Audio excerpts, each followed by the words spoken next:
Here we go.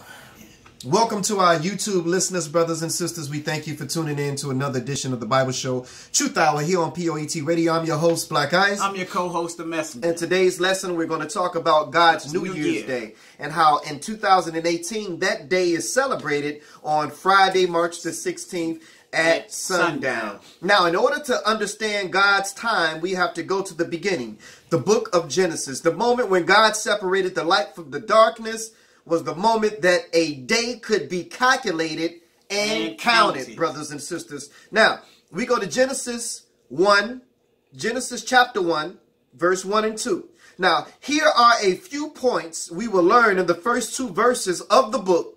We will learn that it doesn't give a time when it mentions the heaven and the earth being created. No time. So you know how somebody say, well, the earth is 16,000 years old, or the earth is 1,000,000-something years old. Well, brothers and sisters, God does not give a specific date when these things began to become in process, brothers and sisters. It just says in the beginning. Well, when was the beginning? Well, we don't know because the Bible doesn't say. But we will also find out that there was living beings created that wasn't mentioned after the heaven and the earth was created. We will also find out that whatever was on earth when God created it was killed by a flood, and he started over with the current life form we now see on this earth. So this is what you call learning something on the way to learning something. I got to take you here as we're dealing with time, brothers and sisters. So let's read Genesis chapter 1, verse 1 and 2. In the beginning, God created the heaven and the earth. And the earth was without form and void, and darkness was upon the face of the deep. And the Spirit of God moved upon the face of the waters. Okay, so here it is. God has created the heavens and the earth, right? Yes. And then it goes on to say the earth was without form and void. Well, we know the word void means useless. Whenever you have a check, brothers and sisters, and you write void on it, that means that it is useless. You cannot use that check anymore.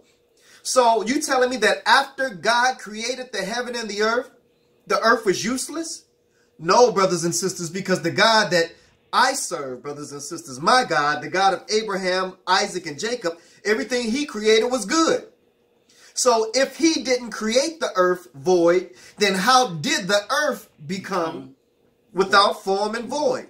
Well, let's read. Something happened, brothers and sisters. Let's place in between Genesis chapter 1, verse 1 and 2, some things that happened there, brothers and sisters. You just won't find it there, but they happened there. Let's show you where you can find it at, though. Let's go to the book of Genesis 9 and verse 1. Genesis 9 and verse 1. Let me show you something, brothers and sisters.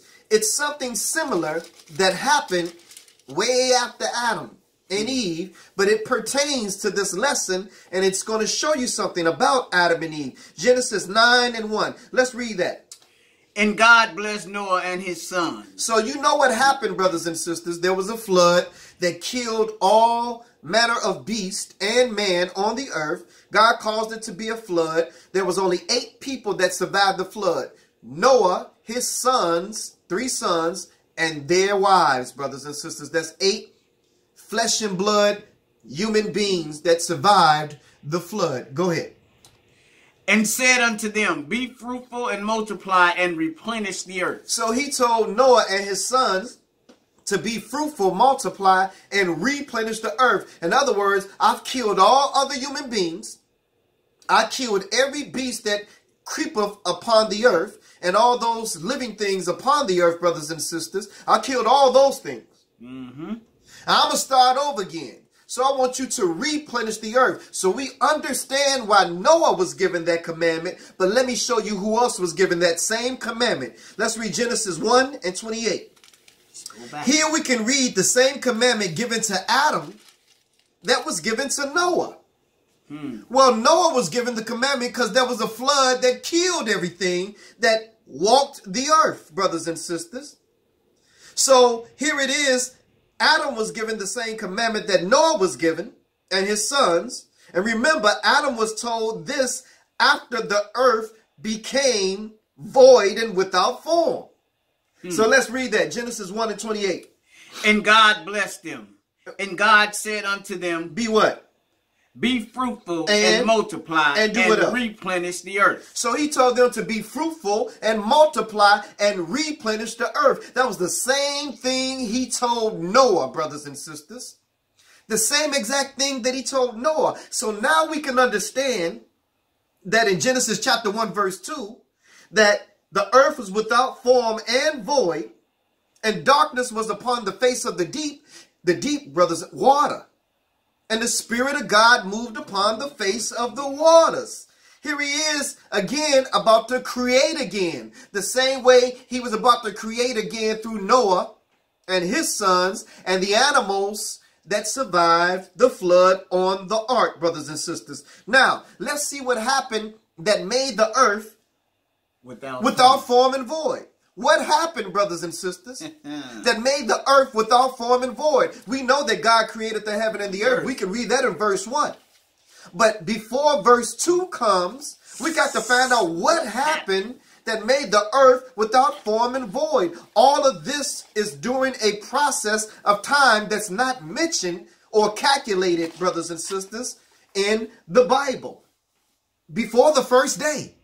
Before God separated the light from the darkness. Let's read it, Brother Messenger. Revelations 12, 7 through 9. Now, we're going to insert this in Revelations between Genesis chapter 1, verse 1 and 2. We're going to insert this between both. God has already created the heaven and the earth. He created angels, to occupy heaven and living things to occupy earth. It just don't mention what those living things were. But we're going to go ahead and read Revelations 12, 7 through 9. Go ahead. And there was a war in heaven. Michael and his angels fought against the dragon. And the dragon fought and his angels. So all that happened before, brothers and sisters, the earth was without form and void. Before verse 2 in the first chapter of Genesis, there was a war in heaven. Michael and his angels fought against the dragon and his angels. Go ahead. And prevailed not. Neither was there found any more in heaven. Okay. And the great dragon was cast out, that old serpent called the devil and Satan, which deceiveth the whole world. He was cast out into the earth, and his angels were cast out with him. So here it is. He's cast down to this earth. Man ain't even here yet, brothers and sisters. Remember when Adam and Eve was placed in the garden, he was already there. They were given instructions. You can eat off of any of the trees in the garden, okay, except the tree of the knowledge of good and evil, which was Satan. But he was already there before they was even created and placed there. We're showing you how he got there, how he got down here. It was a war in heaven. All this happened before verse 2. But now, what about what was here when Satan came down here, Brother Messenger? Let's read verse 12. Let's see what it says of that. Therefore rejoice, ye heavens, and ye that dwell in them. Woe to the inhabitants of the earth. So there was people, well, I can't say people. And of the sea. So there were living beings that occupied the earth and the sea, brothers. I didn't say human beings. I said living beings. Okay. There was life. Let me put it like that. Already here on earth when Satan was kicked out of heaven and sent down here. Woe unto the inhabitants or the inhabitants of the earth. Go ahead. And of the sea. For the devil is come down unto you, having great wrath, because he knoweth that he hath but a short time. So here it is now. God created the heaven and the earth. There was war in heaven. Michael and his angels fought against the dragon and his angels. And the dragon didn't prevail. He was kicked out of heaven down to this earth. Woe unto the inhabitants of the earth. Now we get to verse 2. And the earth was without form and void.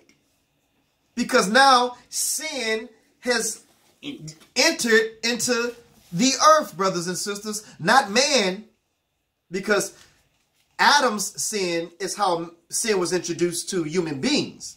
But Adam Satan being kicked down here to this earth out of heaven is what brought his sin with him, brothers and sisters. And he set out to destroy everything that he could to mess up God's creation. Now, let's go to Genesis 1, verses 3 through 5. Now we're getting into God's New Year's Day, brothers and sisters. God's New Year's Day is this Friday, March 16th at sundown. And let's find out how we begin to calculate those things. Go ahead, my brother. And God said, "Let there be light," and there was light. And God saw the light, that it was good. And God divided the light from the darkness. And God called the light day, and the darkness he called night. And the evening and the morning were the first day. So that's why New Year's Day, brothers and sisters, start this Friday, March 16th at sundown. Because sundown or evening constitutes a new day, brothers and sisters. So the first day was when God separated the light from the darkness. He called the night, he called the darkness night. And the evening, and the light he called day. And the light he called day. And then it says, and the evening, which is first. And then the morning, which is second, was the first day. Let's go to Genesis 1 and 14. Now, some of you may ask the question, then how do we determine what a season is, Brother Messenger and Brother Black Ice? How do we determine what a year is? Well, let's read about all that because it's all in this book. You ever notice how they say, well, today is the first day of winter, or today is the first day of spring, or today is the first day of summer, or fall. So let's show you how that is determined. And man uses the same thing that God lays out. Let's go to Genesis 1 and 14. Go ahead, my brother. Genesis 1 and 14. And God said, "Let there be lights in the firmament of the heaven, to divide the day from the night. And let them be for signs, and for seasons, and for days and years." So the sun, the moon, and the stars, brothers and sisters, they are part of the creation that determine the night from the day, the seasons, the years, brothers and sisters, and they also give us signs. They also give us signs. So those things that you can look up and see in the sky, God placed them there for the purpose of determining time and years, brothers and sisters, and months and seasons. Now, let's go to the book of Deuteronomy, the 16th chapter. Let's look at the month that God calls the first month of the year. It's called Abib, brothers and sisters. Today, Abib would be in the month of March. So that also means that the children of Israel were brought out of the land of Egypt in this month. Now, as we look and see that our president has ousted Rex, what's his name? What's his name? Tillerson. Rex Tillerson. That's what I thought it was. Yeah. And we all stuck on CNN. And we look at different things that are happening in different places. And we're saying, man, there's a lot going on in this world. But have you ever considered that this month is the month when our God freed the children of Israel from the bondage of Egypt? This is the time right now, brothers and sisters, that God did this for our people, brothers and sisters. So now, since we know that the first month of the year is this month that we're currently in, and we're going to show you that in one moment in more detail, but let's read Deuteronomy, the 16th chapter, the first verse. "Observe the month of Abib, and keep the Passover unto the Lord thy God. For in the month of Abib, the Lord thy God brought thee forth out of Egypt by night." So the first month of the year, God brought the children of Israel out of the land of Egypt, brothers and sisters. And if this is the first month of the year, which it is. Now, I'm not saying March 1st is, brothers and sisters, but again, God's New Year's Day starts this Friday at sundown. So starting from this Friday at sundown, brothers and sisters, on 4th, 30 days from that day, was the month that God released the children of Israel from the bondage of Egypt. Let's look a little bit further in our lesson, Brother Messenger. Let's go to the book of Exodus, the 12th chapter. The book of Exodus, the 12th chapter, verses 1 through 6. Again, Abib is the first month of the year, and God commands us to keep the Passover and the Feast of Unleavened Bread in this particular month. Now, while we want to celebrate Christmas and New Year's and Easter and all of these other things, God tells us that he has specific days and he has specific times and specific seasons and months that he wants to celebrate his feast days or holy days, brothers and sisters. Exodus 12, 1 through 6. And the Lord spake unto Moses and Aaron in the land of Egypt, saying, This month shall be unto you the beginning of months. Oh, so this month is going to be unto you the beginning of all the other months. Okay, go ahead. It shall be the first month of the year to you. Oh, okay. Speak ye unto all congregations of Israel, saying, In the 10th day of this month they shall take to them every man a lamb, according to the house of their fathers, a lamb for an house. And if the household be too little for the lamb, let him and his neighbors next unto his house take it according to the number of the souls. Every man according to his eating shall make your account for the lamb. Your lamb shall be without blemish, a male of the first year. Ye shall take it out from the sheep or from the goats, and ye shall keep it until the 14th day of the same month, and the whole assembly of the congregation of Israel shall kill it in the evening. So, brothers and sisters, what the Lord is telling the children of Israel to do is to begin the process of keeping the Passover. Now, we know that the Passover represented Jesus. So the lamb, brothers and sisters, in the book of Exodus became Jesus, the lamb, in what is called the New Testament today, or the Gospels of Matthew, Mark, Luke, and John. So the blood from that lamb in the book of Exodus, which was put over the doorposts and over the sides of the doorposts, let the Lord know that these are your children. We are keeping your statutes, laws, and commandments. So when that death angel came, it would pass over those homes that had the blood of the lamb on it. And it's the same thing today. If we fall up under the blood of Jesus, then the Lord will pass over us, brothers and sisters, with his wrath, brothers and sisters. So that's why we always say be covered under the blood of Jesus. Let's go ahead to 11 through 14. Exodus 11 through 14. Exodus 12, same spot. Okay. Same spot you, right, same spot you was at, 11 through 14. Now, brothers and sisters, now we're going to show you something else on the way to showing you something. Go ahead, my brother. And thus shall ye eat it, with your loins girded, your shoes on your feet, and your staff in your hand. And ye shall eat in haste. It is the Lord's Passover. For I will pass through the land of Egypt this night, and will smite all the firstborn in the land of Egypt, both male and beast, and against all the gods of Egypt. I will execute judgment. I am the Lord. And the blood shall be to you for a token upon the houses where ye are. And when I see the blood, I will pass over you, and the plague shall not be upon you to destroy you, when I smite the land of Egypt. And this day shall be unto you for a memorial.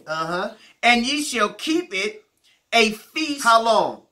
To the Lord throughout your generations. Ye shall keep it a feast by an ordinance. How long?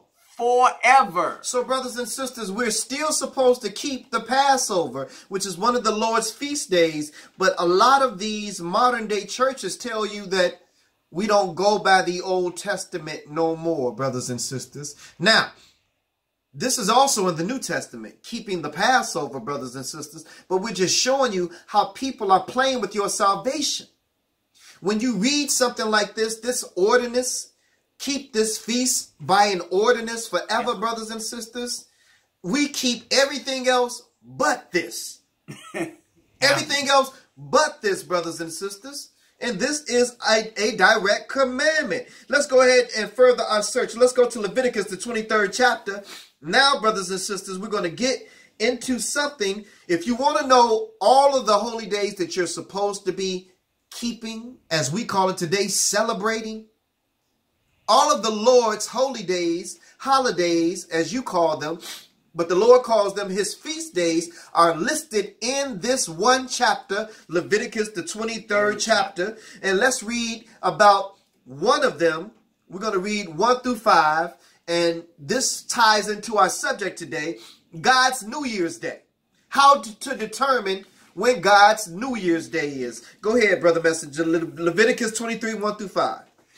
And the Lord spake unto Moses, saying, Speak unto the children of Israel, and say unto them, concerning the feast of the Lord, which ye shall proclaim to be holy convocations, even these are my feasts. Okay. 6 days shall work be done, but the 7th day is the Sabbath of rest and holy convocation. Ye shall do no work therein. It is the Sabbath of the Lord in all your dwellings. So, brothers and sisters, most of us then already messed up on this particular one because man has changed the days of the week, brothers and sisters, where you think that the weekend is Saturday and Sunday. And then you go back to work on Monday thinking that Monday is the first day of the week, when right on your phones, right on your calendars, and everywhere else you look, the first day of the week is to the top on the left. And that first day of the week says Sunday. And if you go all the way to the right, you'll see the 7th day of the week, which is Saturday, brothers and sisters. But now Saturday has become our party night. Yeah. And when I say Saturday, keep in mind that Saturday starts Friday sundown. And it ends Saturday sundown, brothers and sisters. So Sunday would actually start Saturday when the sun goes down. I'm just showing you how man has really messed this thing up. And some of you all may, well, Black Eye, wait a minute now, you're going too fast for me. Again, a new day starts at sundown. So the 7th day of the week, the Sabbath day of the Lord, is from Friday sundown to Saturday sundown. The first day of the week is Sunday. But Sunday starts Saturday when the sun goes down. So we're just showing you how man has worked really hard, or Satan through man has worked really hard to even make you confused. So confused and deceived that you don't even know what day of the week it is, brothers and sisters. Now, today, right now, is called Tuesday. But we're already in Wednesday because the sun has already gone down, brothers and sisters. It's 8 o'clock p.m. in Chicago. Total darkness. So we're already Wednesday because the Lord said the evening and the morning were the first day. We're just showing you something on the way to showing you something. But now let's go here, Brother Messenger. How do we calculate when the first day of the year is? Go ahead, continue reading. These are the feasts of the Lord, even holy convocations, which ye shall proclaim in their season. And what? In the 14th day. Of what month? Of the first month. What time of the day? At evening is the Lord's Passover. We got a day, we got a month, and we got a time of the day, brothers and sisters. So we know that whenever the Passover is, that's the first month of the year. Absolutely. Have you ever seen Passover in the month of January? Absolutely not. So either the Lord don't know what he's talking about, or for those people who told you that the beginning of the year is in January, has been lying to you, brothers and sisters. And we're going to show you that man has always been lying, and we're going to show you how simple it is for you to figure it out, because you are very intelligent people. Let's go ahead and continue our lesson, Brother Messenger. Now, we will take a detour and read the numerical prefixes in our efforts to show you how man has changed the months, brothers and sisters. So when you get a chance, Google this. It's called the numerical prefixes, okay? It's called the numerical prefixes, brothers and sisters. And we're going to show you how to break down the etymology or the root of a word, because once you understand the etymology or the root of the word, brothers and sisters, you can understand the meaning of a word. So, Brother Messenger. Yes. What are some of the prefixes that define the number 1? Uni. Okay. Mono. So, mono means 1. Uni means 1. That's why the term unicorn, brothers and sisters. Unicorn is used because there's one horn sticking out of the animal. Or for today's times, the unisex. Wow. Yeah, think about it. Also, brothers and sisters, unite. Uni. Many people coming together as one, brothers and sisters. And any word that starts with mono, means 1. Now, let's go to number 2. So, what is one of the prefixes that tells you that any word that starts with this means 2? Go ahead. Bi, brothers and sisters. So, just like you have a bicycle, that means that's 2 wheels. And what if the bike has 3 wheels? What is it called? A tricycle. It's called a tricycle. So the number 3 is represented by the root TRI. Now, what about number 4? Quad. So like quadruple means 4. Any word that starts with QUAD, it means 4. Now, for the sake of time, let's go to number 5. What is something in Washington, D.C.? They have a building called the what? Pentagon. Pentagon, and it's in a 5-pointed shape, brothers and sisters. Also, you have a pentagram, which is in the image of a 5-point star. Now, when you get to number 7, what's one of the prefixes of number 7, which is also the prefix of one of the months of the year? Sept. Sept, brothers and sisters. S-E-P-T is the root that means 7. Now, give me a root that means 8, Brother Messenger, as it is laid out. Oct. You ever seen the lady who had 8 children? They called her Octomom. Or the sea creature that has 8 tentacles. It's called an octopus. Octopus. Or the stop sign that you stop at because you're trying to obey the law and not get a ticket. It's in the shape of a octagon. Well, we also have a month of the year, brothers and sisters, that begin with the prefix oct, and that month is called what, Messenger? October. That month is called October. October is represented by the number 8. Who came and convinced you that October is the 10th month of the year, brothers and sisters? Learning words, learning the etymology of words, brothers and sisters, understanding the meaning of them. No one can come and deceive you once you know the truth. Give me one of the prefixes of 9, Brother Messenger. Novem. Novem. Any word that starts with novem, it means 9. Also, there's a term called novena, which means prayers said 9 times. Now, what about the number 10? And we're going to stop there for the sake of time.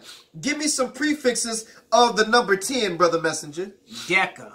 Deca or DEC. Any word that begins with DEC means 10. There's a race called the decathlon because it has 10 races in it. There is something called in math the decimal point, which means you're rounding to the nearest 10. If you got 100 years, it's called a century.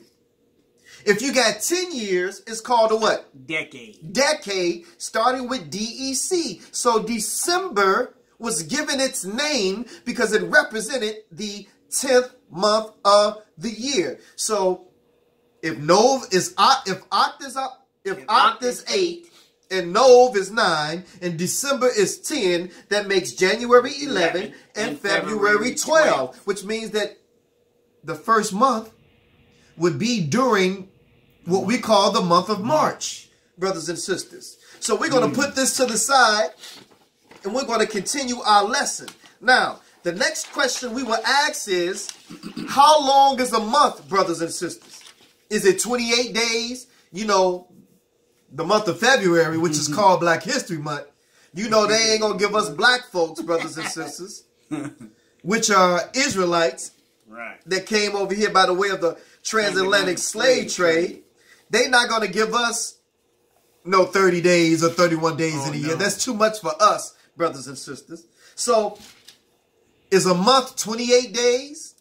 Is a month 29 days? Is a month 30 days or 31 days? Because we got months that are 28 days, 29, 30, and 31.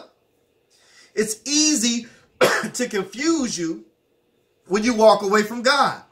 But let's further our research, brothers and sisters, on times, days, month, and years. Now, we're going to go to the book of Revelations, the 12th chapter.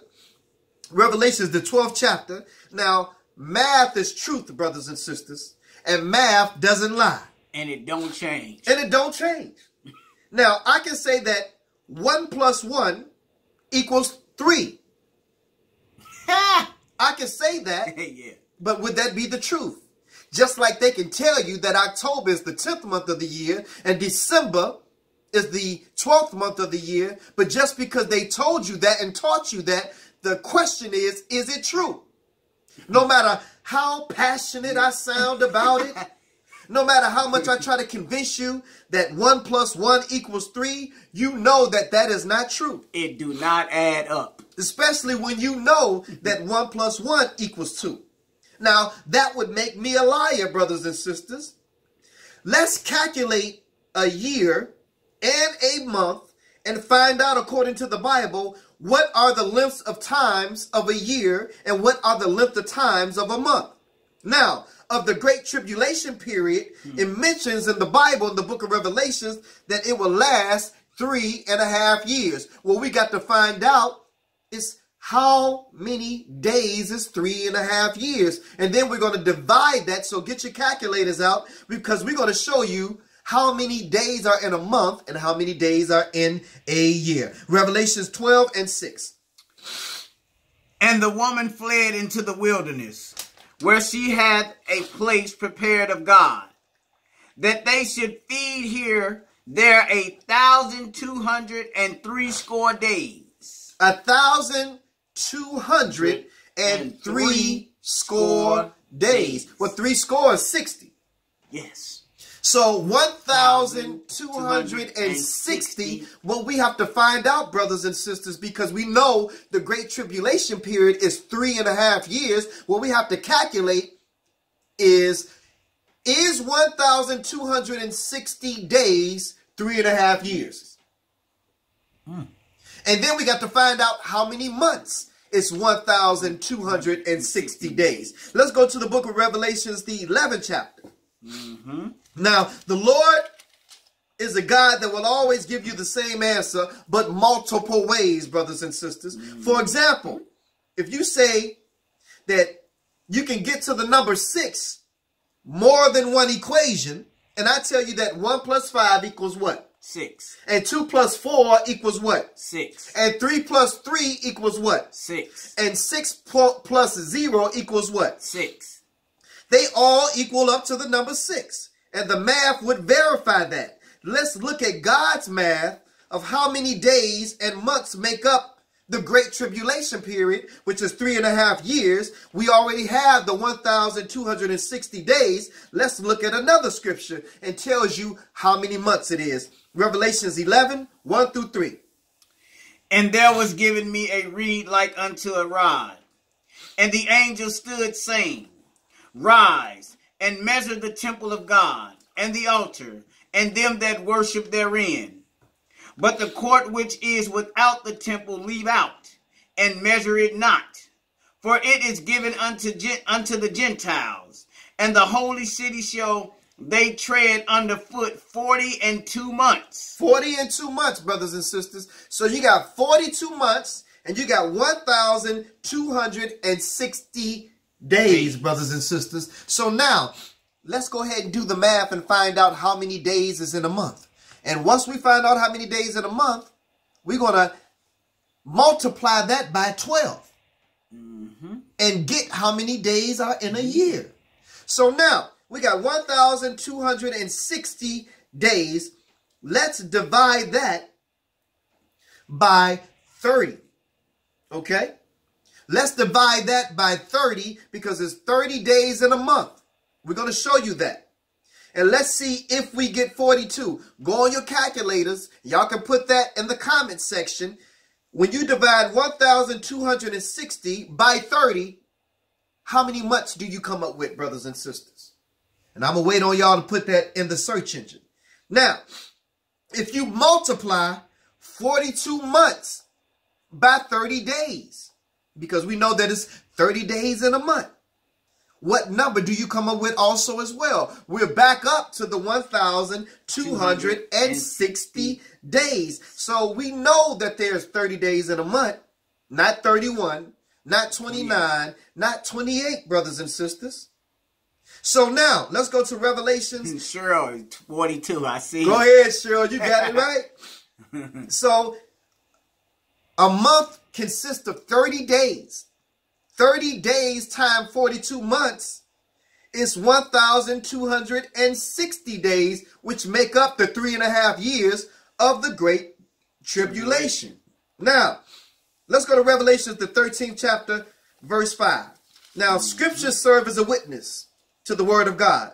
Where there are 2 or more scriptures that bear witness to the same ministry, there the ministry or the word is established. Let's go to Revelations 13 and 5. Go ahead. And there was given unto him a mouth speaking great things and blasphemies. And power was given unto him to continue 42 months. There's the 42 months again, brothers and sisters. This man of sin is going to have a strong reign where he's going to even overcome the saints for 3.5 years, brothers and sisters. And that's when the man of sin is going to stand in the temple at Jerusalem. It's a lot of things that we can teach you in this particular lesson, but we're calculating time right now, brothers and sisters. We are calculating time, brothers and sisters. So now we're going to go ahead and continue. So if there's 30 days in a month, 30 times 10 is 300. Yes. So that's 10 months. 2 more months is 60 more days. So a year consists of 360 days, brothers and sisters. Not 365. 360 days. So now let's go ahead and continue to the book of Daniel. And we're going to show you that Daniel even puts it in another form where the 3.5 years comes in, brothers and sisters. Now, we have proven already that man has changed times, adding days to the months, starting a new day at 12:01 a.m. instead of at evening as the Lord laid out. He has changed the months of the year. However, God is the same yesterday, today, and forever. And he does not change. Let's see what Daniel wrote about the 3.5 year Great Tribulation period. Go ahead. Daniel 7 and 25. And he shall speak great words against the Most High, and shall wear out the saints of the Most High, and think to change times and laws. Okay, go ahead. And they shall be given into his hand until a time. That's 1. And times. That's 2. And the dividing of time. That's half. So that's a 3.5 year period.